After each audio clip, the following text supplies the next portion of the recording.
So, welcome to today's episode of InfoSec Journeys. Ashley and I are delighted today to be joined by Rick Jones. Thank you, Rick, for taking the time to speak to us. The co-founder of Digital XRAID, and you're going to tell us what you do and what that's all about in just a minute. You've got a really interesting kind of career background and story and journey that we want to pick apart with you, which has gone from the contractor space, the consultancy space, that kind of stuff, into launching your own business within the security environment, which is a fascinating topic to talk about. But before we kind of pick that all apart and get into it, let me throw over Rick and give us an intro, tell us who you are and what you're all about. Cheers, Colin. Thank you. So, my name is Rick Jones. I'm the CEO and co-founder here at Digital XRAID. We are a managed service provider of cybersecurity services, specialising in assurance services. So we cover three main camps. So you're looking at your offensive security, so things like ethical hacking, penetration testing services. You've got your defensive, so our CREST certified SOC, and then compliance. So our compliance base, whether it's ISO 27001, Cyber Essentials, etc. So all these full blended services are wrapped in a managed service to help sort of protect our customers. Yeah, awesome. So it sounds like a fun business. There's lots of different arms there and things to focus on, and I guess areas of specialism. Understanding what the latest compliance requirements are for these various certifications, whether it's Cyber Essentials or ISO, and then you've got the penetrations testing stuff, the kind of the real fun ethical hacking and all that kind of good stuff as well. Where did it start for Digital XRAID then? How did you get to the stage where you thought it would be a great idea to launch a business in this space? I mean, I imagine it's quite a competitive environment. It is a very competitive environment, but it was a simple transition because it's what I built my career on for the last 20 years. So I'd always had an itch for wanting to do my own business. I've always done things in the past, and it was just, what else could I do? So it's what I'm passionate about. It's what I built my career on. And did we think we could bring something to the cyberspace? Did we think we could bring improvement? And we believed that we could. So we started Digital XRAID. And did you actually start it with like all of those key services from day one, or is it something that you kind of built up over time? So we were very clear in our mission. We knew that we wanted to provide a number of services, not just be a pen testing house or be a compliance house, because we wanted to be a sort of a full MSP around all cyber needs. But there was a very clear demarcation between what we had sort of knew was sort of the design and build phase of around cybersecurity, and we're both security architects. We knew very much around the design and build, but we know there was a need around the test and assurance. So even though in the early days, when you're starting a business, it's all about trying to get money through the door. And, if you know something very well, it's easy to sort of move away from your vision and complete that. But we tried to be very strict in what we wanted to deliver. So, rightly or wrongly, we probably turned work down, which we could have done in the early days, but it wasn't part of the sort of vision. So when you started Digital XRAID, was it you had a goal and a vision and you stuck to that, or has it throughout the 5 years, has it changed with the tides as technology changes, as customer demand changes? Have you flexed, or have you already stuck to, well, this is what we wanted the company to be? We've definitely been diverse in the offerings, and organically we've bolted on additional services that we may not have thought about in the beginning. But we knew we wanted to build a global leading cyber company, and we wanted to make sure that the services we provide really give a benefit to customers, and that was really the mission. And we knew in order to survive this space, we had to build something that was definitely bringing in annuity, and it wasn't just one-off because you couldn't scale. And we knew that, myself and business partner knew that Digital XRAID had to be a brand, because otherwise it'd never go past just people wanting myself and Scott to do the work. So there's been a lot of challenges to get where we've got today, but it's definitely been a journey. How do you? It's really interesting actually, because you know, yourself and Scott, who co-founded, right? So how, and you guys have obviously you know, developed this business concept based on, you know, your skills and expertise from the experiences that you've developed within you know, the corporate space elsewhere. And when you approach your first customers, I imagine it's like, you know, no doubt you guys hands-on doing the work, etc. And to build that brand, as you say, so like customers are buying from the brand and not from you two specific individuals. How do you kind of recruit people into your business that are actually at the level that you require to carry that forward? What kind of challenge is that then? It's a real challenge, because you're having to not only sell your business to the customer, you're having to sell your business to an employee. You know, someone who may have been in the industry a while is you know, technically very strong. Like, well, why am I going to work for a bunch of guys in Doncaster who've just decided to sell? You know, it's hard to sell it, but you know, I think if you are very clear on your vision and your passion, and you know what you want to achieve, it becomes infectious. People want to be part of the journey. I'm not saying that working for a large business is, you know, is sterile, but you know, working for a young company and really being accountable and seeing what you do makes change is infectious. Yeah, I like that. I think one of the recurring themes we've had during these podcast recordings is that you have to believe in yourself and have other people believe in you. So when you, in the early days, did you find that a lot of the selling to clients was not selling Digital XRAID, but then selling Rick Jones as a person, and your vision, your belief, and they bought into that? Is that what you saw, or was it a different tactic?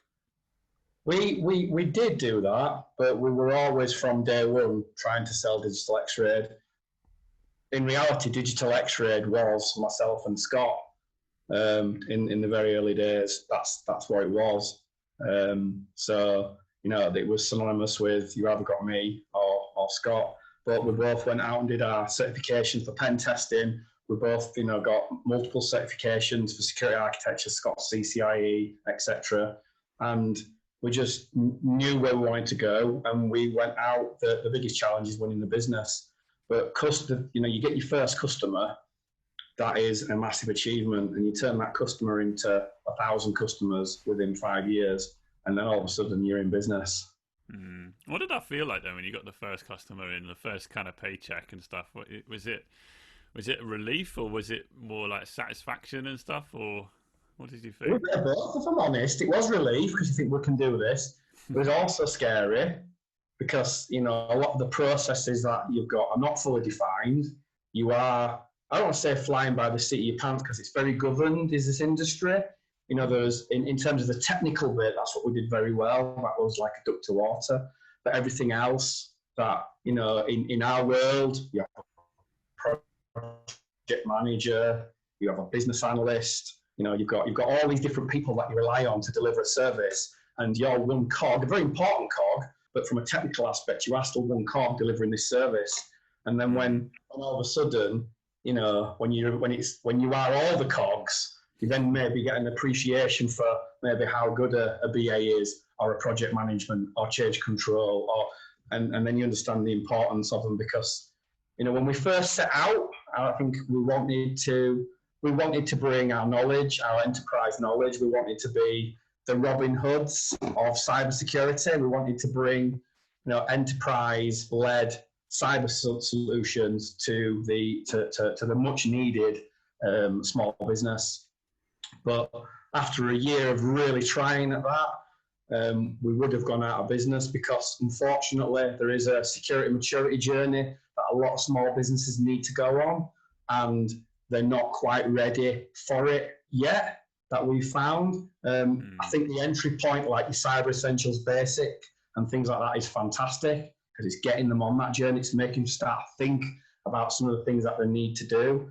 But before that, it was, you'd go to a small company and you'd be explaining the type of things that we can do to protect them, and they didn't get it. We've got an IT company, we've got a firewall, so we have to adjust our tact.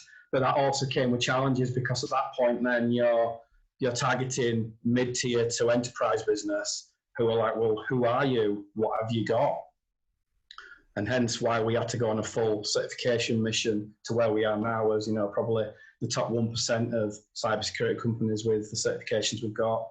Tell us then about where that kind of passion for security came from originally then. I mean, did you kind of study this kind of like technology or computer science or anything like that within your higher education or anything like that, or was it more kind of later on in your career that you thought security was a real passion of yours, that you wanted to kind of develop your expertise in this area?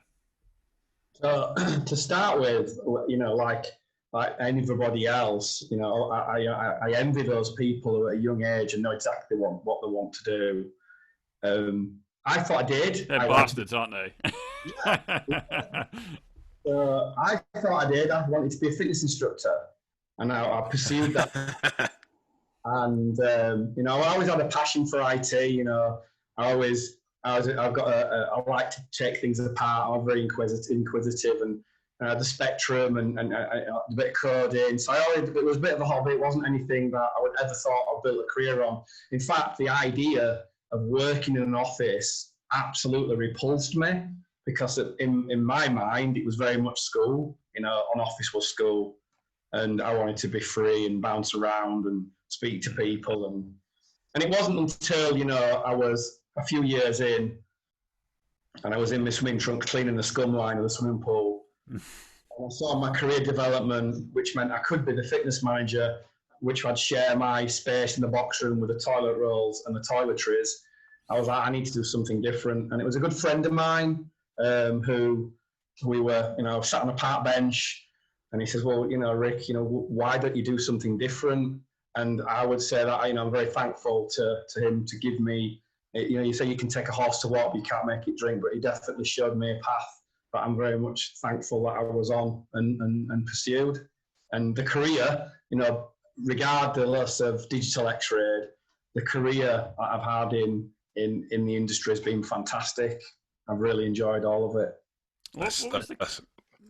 Go on, sorry. No, go on. It's fine. It's fine. I was going to say about the kind of entry level into the career, then into the industry rather. So, when you decided to make a real right turn in your focus, you're looking at fitness manager, and then you pivot to security. What was the kind of how did that start then? What was the kind of first role that you took? Was there like an entry barrier that you thought into the industry? Did you see any kind of challenges breaking in, or did you feel like you had a lot of transferable skills? So definitely had transferable skills, because as I say, I was interested in it. It wasn't something I wasn't interested in, but it wasn't ever a sort of career objective. But in terms of how my CV looked, you would look at my CV and be like, well, what are you doing here? You can do 100 burpees in a minute, but that's not going to fix this first line support issue we've got. So I did have a challenge, but I didn't even really know the whole concept of how to get a job in this industry, which is quite unique. I didn't realize that you don't find yourself a job. There's people that find you a job, and they're called recruiters, and you go to them, and then I decided that I wanted a job in IT. So I printed off maybe 50 or 60 CVs. I got my suit on, and I said, right, and I looked at every big building in Leeds, and off I went, going into reception, talking to security guards who were just like, who's this Muppet coming for a job? And it wasn't until I was probably maybe 35 CVs in, probably 6 hours into the mission, that a guy overheard me talking to reception, and he said to me, he says, oh, you're looking for a job? I went, yeah, it's my CV. He says, no one's ever done this. He says, could you do me a favour? He says, I'm going to make a phone call. And he sent me up to an agency in Leeds called Blue Arrow. And I had to go up there and do some sort of competency test. You know, I can speak English and I can do maths and English and a few computer questions. And then I went for an interview. And next thing you know, I were in a job working in IT. And I found that initial transition so hard that I was going from bouncing around in the gym to effectively what was doing data input.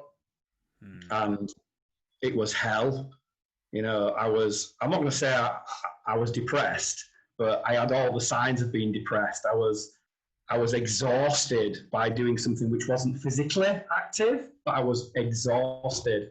And I was probably 6 weeks in, and I was almost contemplating on thinking this isn't for me. And then my manager said, right, Rick, you've been seconded doing this data input for 6 weeks. You've helped out, but now you're going to come and do the job that I want you to do. And it was just such a transformation. I was working for Halifax, and I was on computer call, and I was speaking to customers, and I was learning about printers and networking, and it was fantastic. And then, you know, it opened the world up to sort of Microsoft certifications, and from there, I've never looked back. Yeah, that's really nice. I think I really like that ballsy kind of attitude of like going around with a stack of CVs and kind of making it happen. I do feel like a lot of people kind of wait for things to happen, right? Wait for opportunities to come in their direction, and unless you go out and get it and ask for it and stuff, then that's, you're kind of, you know, forging your own path. And I dare say I can see the parallel there between, I don't know how many years ago that was, Rick, but I think, you know, when you're a younger man with 60 CVs in your arm and a suit, walking around Leeds dishing them out, I dare say there's say that again. A top man suit. Oh, I love it. Yeah, very good. I've definitely had a few of them over the years.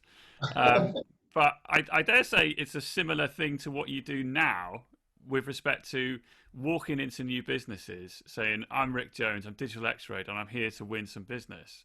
It's the same kind of mentality, I guess, isn't it? With a big stack of, you know, certifications and a big stack of kind of credential behind you now. A little bit different, but I think that mentality seems to have carried through.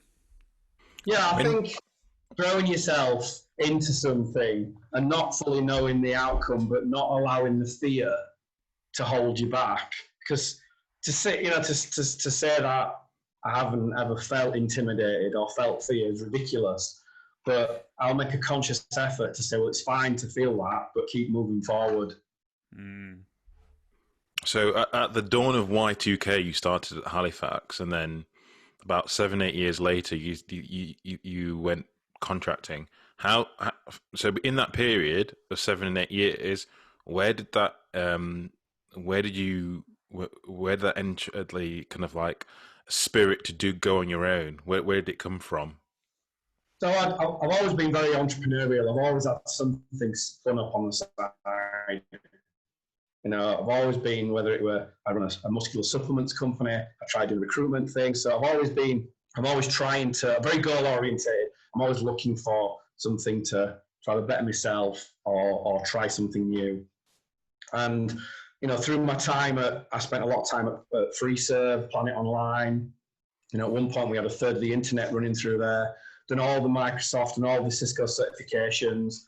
And there was a guy who came in to work at FreeServe who was a contractor. And I remember there were a lot of animosity towards him because he were earning, you know, £400-500 a day. And there was almost this, it was almost, you know, cast aside. And I was like, why was he doing that? What's going on here? And I was talking to him. He's like, oh yeah, I've been doing it for 15 years. And, you know, I work 6 months a year, got my mortgage paid off. And I've got a place in Spain that I spend 6 months at. And I'm like, what? So I didn't feel any negativity towards him. I want to pat him on back and like, you've seen some of that, I haven't. How do I get this? And then that was the next thing, you know. I really wanted to improve my life. Not that there was anything wrong with being, you know, a permie. I got some really fond memories. But again, it was just, I wanted to better my life, and I wanted something where I felt like I could have change, so I could work at multiple different companies, I could see different things, and then I did. So I think the first contract. Oh, go on. Sorry. No, so I think the first contract was at BT, working on the spying contract.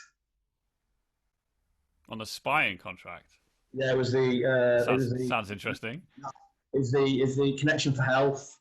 So everything was connected to the spine, they called it. Oh, okay. So is it pre N3? Yes. Gosh, you're showing your age there, Rick. Damn right. I don't know if I'm showing Mark, because I've got no idea what you're talking about. So I'm going to have to Google this in the background, clearly, aren't I? So, yeah, I love it. Well, it's fascinating. I think you're right.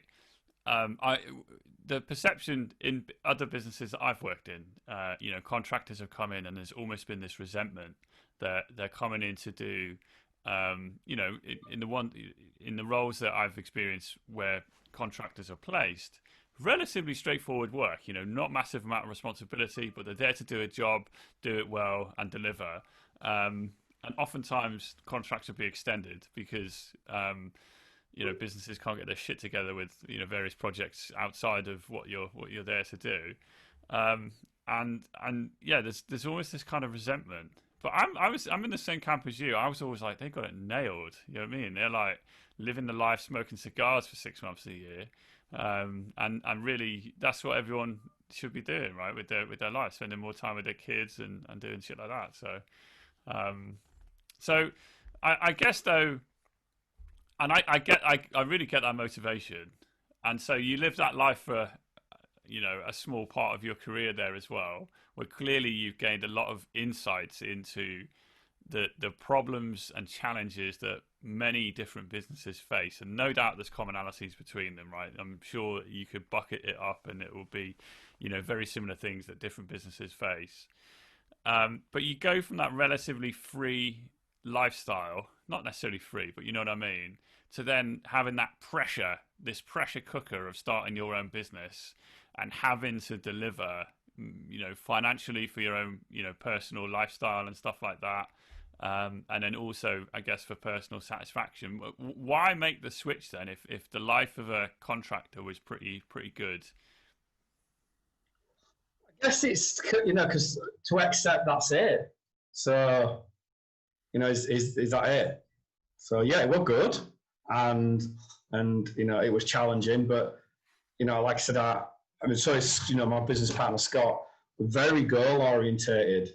We're definitely the type of people that when things are fine, and we'll just throw it on its head and just change it for and drive my poor wife crazy because she's like, what are you doing? But I guess it's hard to sort of quantify and explain. If I haven't got something that's challenging me, then I guess I'm not particularly happy. So the fact that, even though Digital XRAID and starting a business has been very, very challenging, it's fulfilled me in so many ways because, it is consuming, but it's, as a person, I'm feeling content because I've got something I'm really getting my teeth into that's challenging me. And the one thing I would say about being a business owner, I did the Goldman Sachs 10K with Oxford University. It's a bit like a mini MBA. And what was really interesting is, no matter what business there were, and there'd be 80 different types of businesses there.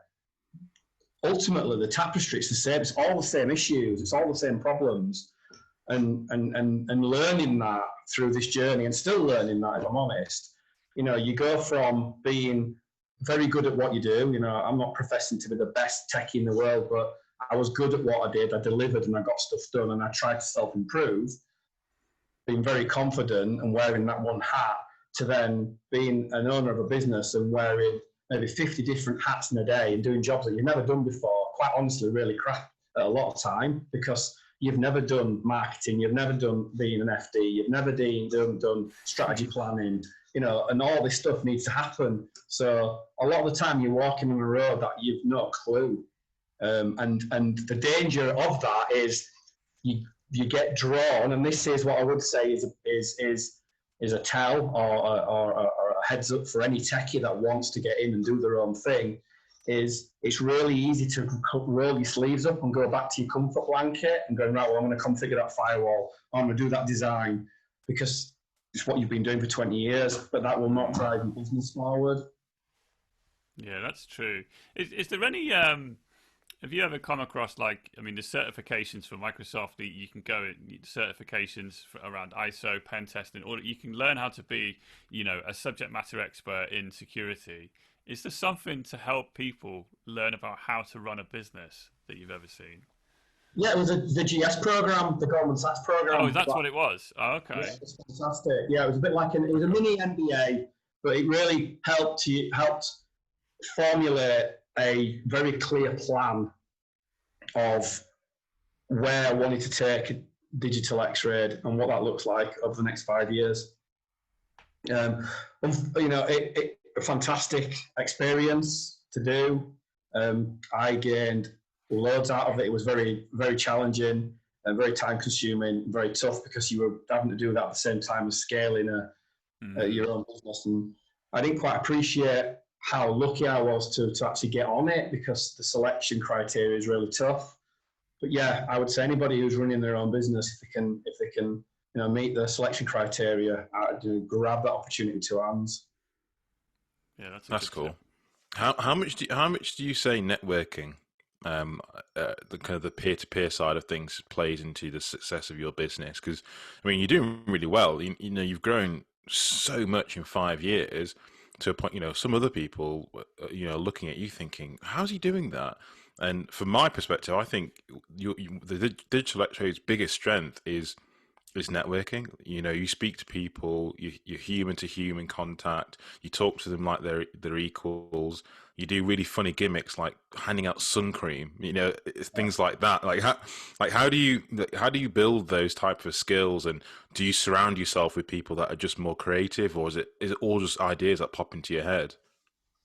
It's not all me. It's just not. Yeah, in order to build the business that we've got now, there's no way that it could be like it is with just myself and Scott. So absolutely, the team is what Digital XRAID is. The people, I'm not saying it is a cliche, but we are a people business, and without good people, we wouldn't be where we are today. And I'm proud of all our guys and girls that work for Digital XRAID, and they all are driven and motivated, and they all want to bring in change, and the amount of ideas that come, and that's what's refreshing, because like you say, I've worked for large businesses and people go in and do the 9 to 5 and go home, and they're not like that here. They want it to do well. They feel part of something, and that's really hard and I want to hold on to that even through growth, because to cultivate and create that is special. And as good as large businesses are, and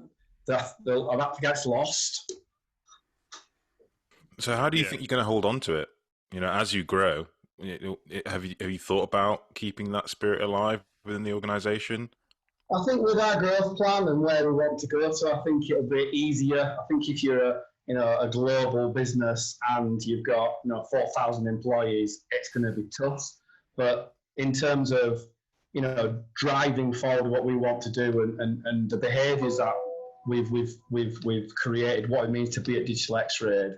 So that's why things like creating your values. So it's very clear once you've got your values down and what your values of your business mean. I mean, there are values behind me. So everybody at Digital XRAID is promoted, is challenged, and ultimately those values are the core of our business. So it's very easy if someone's part of the business that doesn't buy into those values, then that they're not a right fit. And they also know that they're not a right fit. If you're interviewing people, there might be people that were being put off when they've read the values, like, no thanks. But then the people that are infused and driven by them, they're the ones that you want in your business. Okay. Yeah, that's really powerful, isn't it? And it's good that you've got that kind of filter on people coming into your organisation, because it's so pivotal to the success of growth, I guess. They're representing you as a business. How, I guess, rewinding it just a little bit as well, I guess when you first started the business, or even when you're approaching new clients and stuff like that, in this kind of saturated, competitive marketplace, is there ever a time where you feel like a wave of imposter syndrome, which seems to be quite prevalent throughout the industry, like to say, is my business good enough? Are my skills good enough? Am I training the team in the right way? That kind of thing. Do you ever kind of come across that? Um, Personally, yes, but I wouldn't. I didn't know before it was called imposter syndrome. It was just a normal. I think it's just it was a normal emotion. That Mm, self doubt that am I good enough? But for me, they're just not. They're not. They're just normal emotions, and we just accept. I've been comfortable with accepting that and still pushing forward. But when we've gone up against the large organisations, and we've won, major contracts, and we've won, and we're like, right, mm. we're doing something right here. Yeah, So that kind of validation of what you're yeah, doing is right. Yeah. and now, it's a bit different maybe 4 years ago, but now, in terms of granted we're smaller, but in terms of the certifications, in terms of the service offering, we're exactly the same as the big boys, but our customers pay my mortgage, so Mm, we're looking after them. mm. Yeah, absolutely. Yeah, I like that. I think it definitely comes across, and I speak to customers as well who like to know that they're important, and they're not just a number or a stat on a spreadsheet to say you're just customer A and you spend X and thanks, but we don't. It's just going straight into the shareholder's pocket.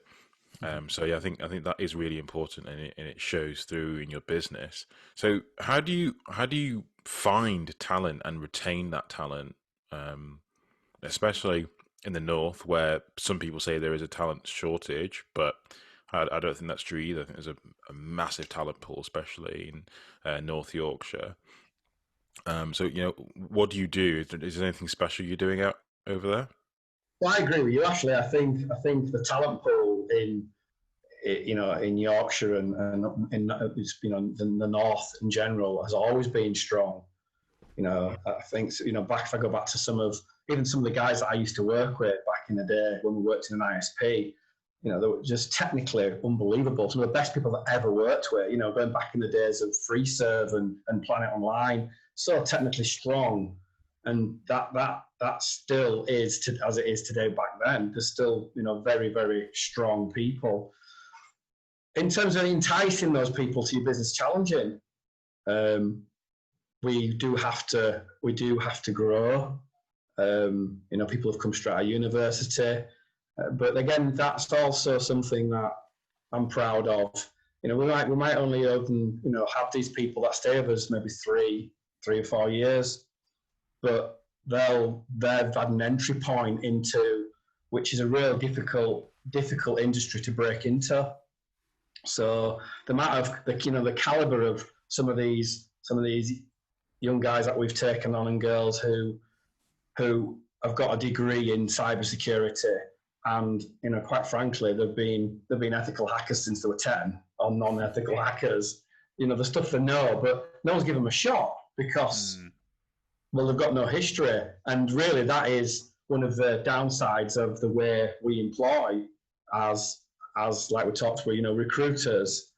Maybe if I went straight to a recruitment agency when I was that young kid, it wouldn't have entertained me, because they want to make a margin, so they need to make sure the people they're putting in are mm, gonna give them a return. So why would they risk their commission on someone who may not get a job because they've got no experience, when they can place someone like yourself, Colin, or like yourself, Ashley, who have got a really good chance of landing that job, and they get the paycheck. So mm. it's really difficult for people who are wanting to embark on a career in cybersecurity to break into it, even if they've got a degree. Uh, So I guess on that then, so if you're let's say you're late teenager going into university, and you're focused on like computer science or cybersecurity as your degree, and also I guess consider like if let's say your early 20s or even later, a kind of career shifter. Let's say you were your good self working in the fitness industry, and you want a right turn on your career, and you want to break into InfoSec. What would you think, based on the kind of knowledge you have of the major challenges that businesses face, and the kind of the skills that you guys need as a business to serve those customers? What do you think the most important either area of study or certification or whatever it is that someone can go and do and focus on that you'd want to see in an interview, armed and ready, so that person's got, like, if it's bit of stuff they've done in their bedroom building a lab, or is it like a CISP certificate, or is it whatever? Like, what do you think the kind of core entry point should be? So, yeah.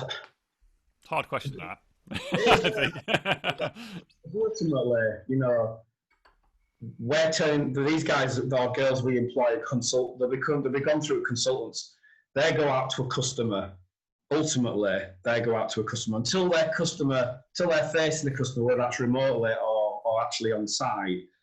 Digital XRAID is making no money out of them. So there is an investment.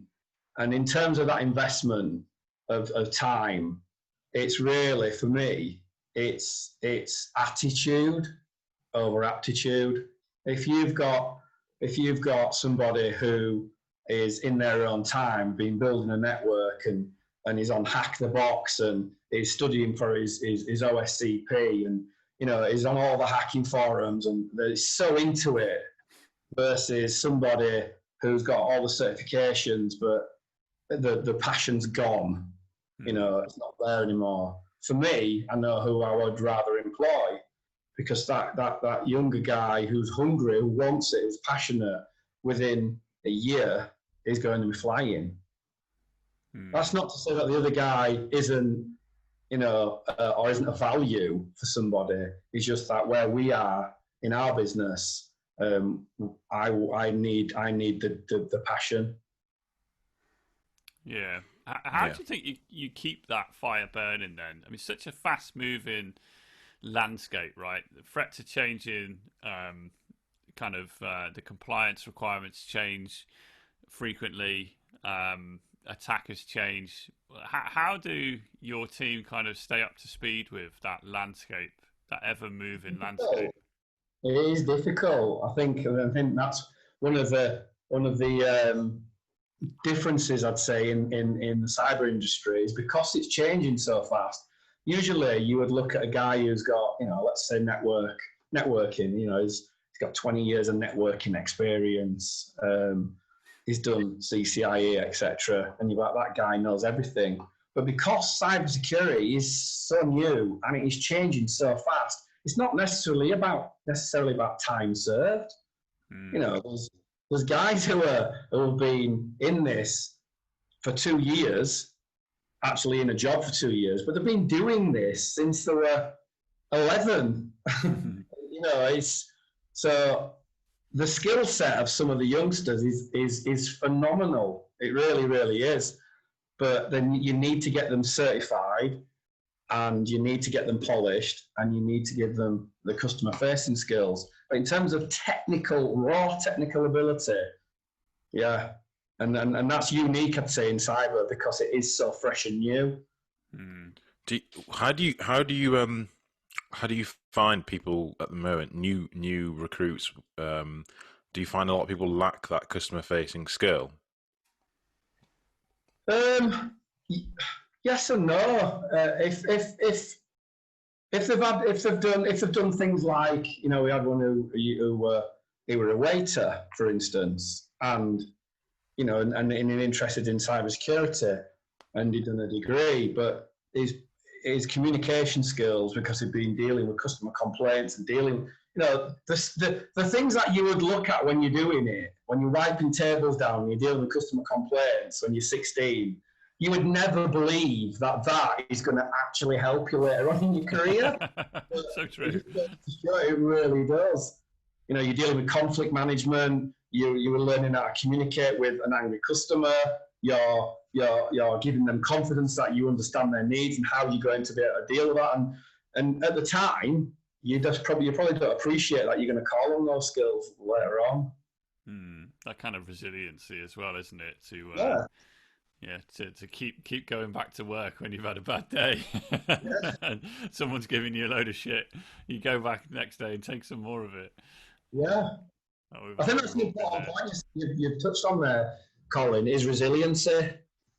I think resiliency is so important, especially in business, because you have a lot of bad days, you have a lot of ups and downs, but it's the resiliency that you just keep going, and that means that you're there for opportunities. There's some opportunities that have happened, for us, and you from an outsider looking in, you'd be like, lucky buggers. And you'd be like, God, spawny sods, how have they done that? But the point is because you were there. Yeah. You're going through the pain, you're going through the struggle, you've still kept going, and you're there for that opportunity. Yeah, it's fallen, but you're there to catch it, where you might have just quit. Yeah, and I think that's really important, and that's something that we haven't really touched on is the early days of Digital XRAID, and we've just discussed this before about the actual sacrifices you had to make personally. And no one sees that. I think there's that really classic diagram of success. No one sees the struggles and the pains to get there. They just see the surface. So talk about those the pains that took you to where you are now. Yeah, there's been a lot of quite personal anguish. There's been a lot of it's like a roller coaster. It's ups and downs, high fives, elation, excitement, and then reality. It's. But yeah, I don't know about personal side. It was obviously sacrifice. Time's been a great sacrifice. Time is one of the biggest. There's been lots of times where I've not been at home. It's not as bad now. I'll be honest. I do make sure that I am home for the kids, but even still, there's a lot of time that I will give that you wouldn't necessarily do in a normal job. But that's just the way it is.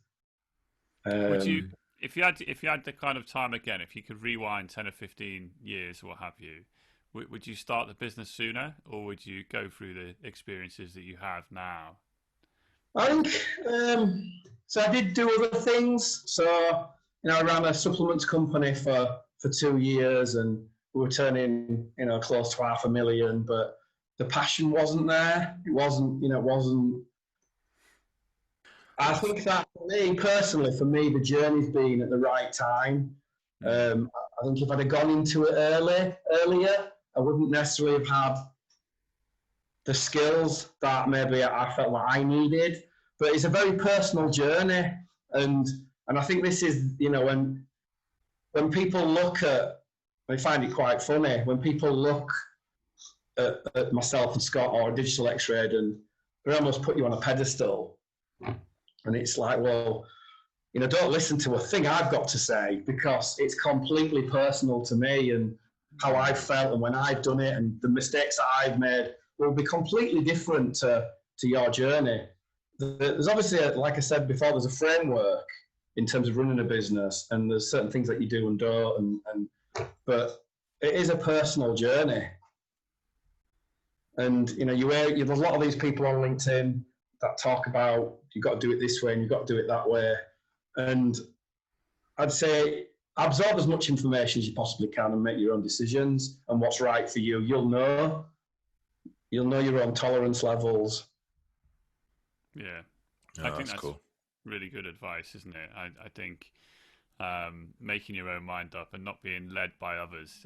I always feel like um, people try and follow the same path as somebody else, right? And it's not always the case that you have to do that in order to succeed. And I see a lot of managers in senior positions who almost enforce, like, if you want to be promoted, well, you've got to have the same skills and experiences that I had, and you've got to follow the same. You've got to be in the business 10 years because I was. You know what I mean? All that kind of stuff. And I think it, hopefully that kind of tide is changing, especially as you say there, with it being such a dynamic industry. A couple of years in, people have been doing this for a lot longer than what their CV or resume kind of spells out, I guess. Yeah. So yeah, good stuff. All right. I always wanted to ask you before we end up, but how did you come up with the name?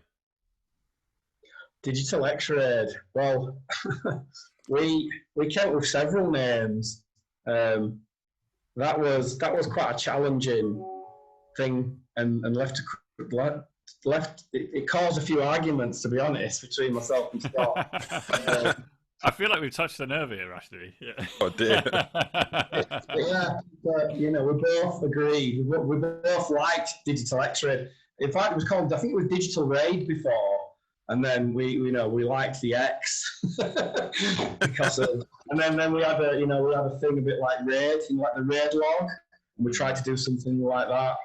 But we wanted, because we knew we wanted to do more than just one service. We didn't want to call ourselves like, hacking this or ISO that. We wanted to come up with a name which would allow us to sort of grow our services and sort of won't pigeonhole us. Yeah, build a brand. Yeah. And that's what we're still doing today. I mean, in terms of some of the exciting projects we've got going at the moment, our ad portal that we're developing, which, it's fantastic. Again, it's there to really give benefit to the customers in terms of that insightful information they get through different for our services. Internal projects around marketing, the sales growth. There's so much going off. And what I would say is about running your own business. The journey is fantastic. You might not always recognize it, I'll be honest. There's a lot of times that myself and Scott, we actually force ourselves to stop and pat each other on back and look back, because you achieve so much, but because you're so focused forward, you're never looking back at what you've done. And that is that's a very easy mistake to make. There's sometimes you just got to celebrate your wins, and we're trying to do that internally as well as a culture, to say, right, well, because we're so fast paced, let's just everyone just celebrate what we've done. Yeah, I think that's really awesome. And great that you recognise that, because you're right. You can just stay on that train and never kind of get off. So having built this business, grown it for the last 5 years, super goal orientated. What's next then on the horizon for Rick Jones? Like, what's the next big milestone goal for you? So we're really focusing now on our SOC. So that was, as a business goal, we've built an annuity business there. In terms of building a business, you've got to scale it, and to scale it, you need predictability. And to scale a business without predictability is very, very difficult. So that's why we shifted from predominantly project work to managed service work. And it's really building that out over the next 12 months is the core focus for us, and building that SOC, increasing our customer base within our SOC. Nice. Well, I think there's plenty of demand in the market for that kind of service, right? So. There is, yeah. And and the fact that we went on the mission. So when we build everything we do, I'll always turn around and say, if I turn around and say what we do is amazing, I'll say because I believe in it. And there's lots of times that I'm not ready to announce that we're amazing, but with our SOC, I am. And with all our services now, when in the early days when it was me and Scott, and we were trying and pushing, we're chalk and cheese in terms of what we were then to what we are now. but that's a journey you've got to go on. And with our SOC, we built it, and then we wanted to, a bit like with pen testing. You can't just say you're a pen testing house. No one's going to do any work with you.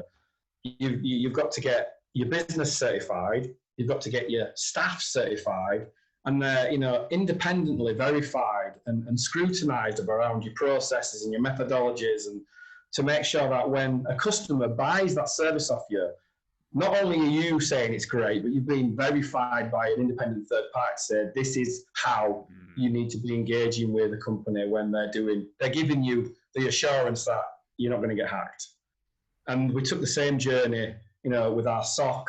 We took the same journey with our internal processes, ISO 27001, ISO 9001. SOC is one of the, 7 globally CREST certified SOCs, because we were opening ourselves up to challenges, to be scrutinized. We say, well, that needs to be done better, that needs to change. But we take all that on board and push forward.